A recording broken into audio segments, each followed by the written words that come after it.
Shalom. Uma pergunta que é muitas vezes feita é se um dos termos que é usado na Torá, e no Tanakh, e na Bíblia hebraica, para Deus, que é o termo Elohim, se esse termo é um termo plural e o que é que significa em termos de quais são as implicações que isso tem. E a ideia é que, uma vez que a palavra Elohim acaba em M, isto parece ser uma indicação de plural, da mesma maneira que, por exemplo, em português, se uma palavra acaba com a letra S, dá uma indicação que é plural. Esta questão, que enfim, é uma questão obviamente legítima, mas é uma questão que é muito explorada, quer em meios académicos, quer em meios menos neutrais, digamos assim. Em meios académicos é muito explorada para tentar provar que o judaísmo e a Torá têm a sua base em instituições pagãs anteriores, e portanto este Elohim, de facto é deuses, é esta expressão plural. E por outro lado, em outros contextos menos neutrais, como eu dizia, tem justificação para ler nas entrelinhas trindades e outras concepções desse tipo. Não. Agora, é importante perceber que esta ideia de que Elohim é plural, é ou baseado em alguma falta de conhecimento em relação à gramática hebraica, ou fruto de alguma confusão, e, enfim, em alguns casos direi, não obviamente nos nossos casos, mas nos casos, enfim, no geral, até do uso de alguma demagogia. Reparem, o facto de um termo como Elohim acabar no plural, perdão, com a letra M, que em geral significa plural, indica o plural, não significa, ou seja, todas as palavras plurais tipicamente acabam com M, mas nem todas as palavras que acabam com M são plurais.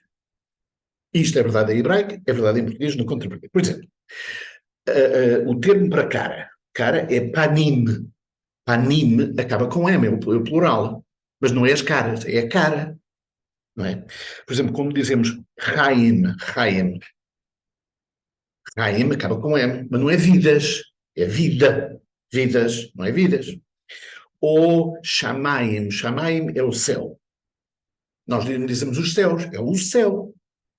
Shamaim, mas parece ser plural. E, como último exemplo, também muito óbvio, o caso de Maim. Maim é água.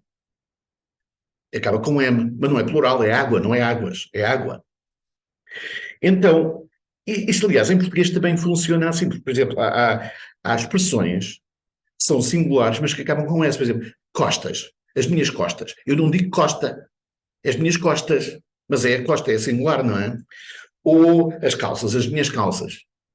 Calças é singular, é uma peça. Eu não digo calça. Não é? Ou férias, as minhas férias. Férias é singular. Não é? Refere-se a um período de férias. Mas acaba em S. Portanto, há imensas palavras em português também que é assim. Portanto, o que é que isto quer dizer? Quer dizer que a ideia de que o termo Elohim sempre se refere a um plural é completamente incorreto. Agora, reparem, a maneira como o hebraico é escrito, de alguma maneira, presta-se a esta confusão. Porque, por exemplo, nós, em português, temos palavras com letra grande e palavras com letra pequena. Se eu, por exemplo, disser barreiro com letra pequena, eu sei que me estou a referir a um barreiro qualquer, a uma característica do terreno. Se eu me referir barreiro com a letra grande, estou-me a referir a uma cidade, ou uma zona, ou uma vila. O exemplo que vem à cabeça. E, portanto, a possibilidade de usar letra pequena e letra grande imediatamente identifica se estamos a falar de uma coisa específica ou de uma coisa geral, e imediatamente nós podemos ter uma palavra com letra grande que, por exemplo, imagine a palavra barreiros. Não é? Barreiros com letra grande é o nome de um sítio, é o nome de uma cidade, é uma cidade, é singular. E, portanto, punha-se com letra grande. Agora, se eu dissesse barreiros com letra pequena, já era diferente, não é? Barreiros com letra pequena já referiu uma série de coisas. Portanto, a letra grande e a letra pequena ajuda a diferenciar. No hebraico não existe. Letra grande e letra pequena são todos mesmo também. Mas, por exemplo, nós podemos ver, do ponto de vista muito simples, gramatical, que se virmos as primeiras palavras da Torá, que é Bereshit bara Elohim, no princípio, Deus criou.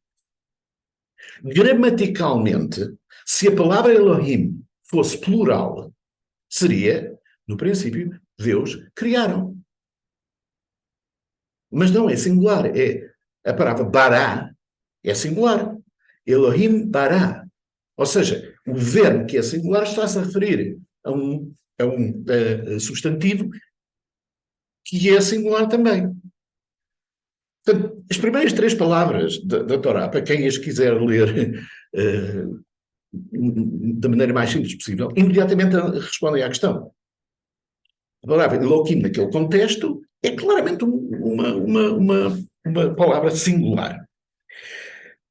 Depois, por exemplo, como por oposição, na expressão dos mandamentos,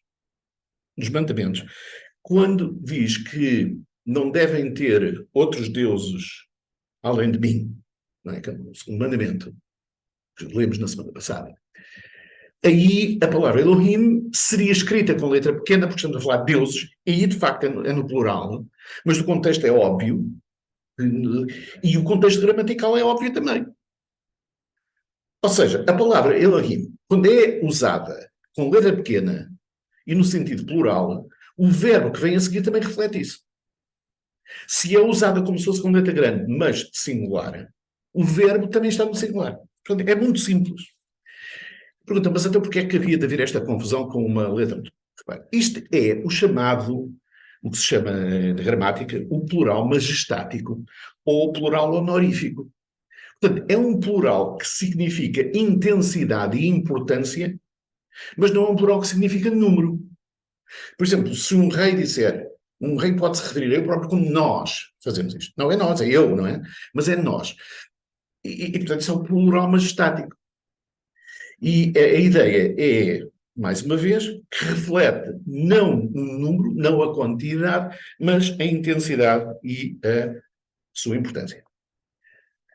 Resumindo e abreviando, a palavra Elohim é Deus no singular, não tem nenhuma implicação com mais do que um Deus ou com variações, e tudo o que se possa dizer no contrário reflete, como digo, alguma ou ignorância à má vontade, quem usar esse argumento, e mais uma vez, basta olhar para as três primeiras palavras da Torá. Bereshit, bara, Elohim. Bara é singular, Elohim é singular. No princípio, Deus criou. Não é no princípio, não sei o quê, criaram. É não sei o quê, criou. Shalom, ubracha.